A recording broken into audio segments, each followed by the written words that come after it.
नमस्कार. माझे नाव यशस्वी टेकराम जेटवले आहे. मी इयत्ता 8व्या वर्गात शिकत आहे.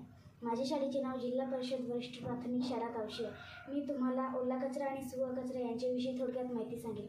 आपल्या सभोवती आजूबाजूच्या परिसरात फळांचे साली, कागदाची तुकडे, झाडांचा पालापाचोळा इत्यादी वस्तूंना कचरा म्हणतात. या कचऱ्याची विल्हेवाट लावण्यासाठी 2 प्रकारे वर्गीकरण करण्यात आले आहे. एक ओला कचरा आणि एक सुका कचरा.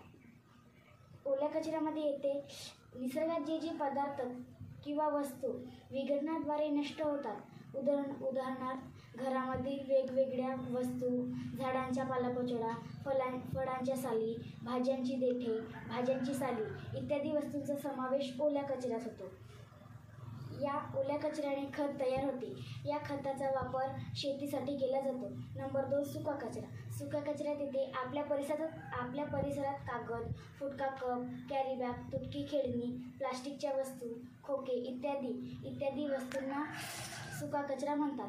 हा कचरा निळ्या डस्टबिनमध्ये टाकतात. सुक्या कचऱ्यापासून खेळणी, पेन, पेन्सिलची खोके अशा अनेक वस्तू बनवतात.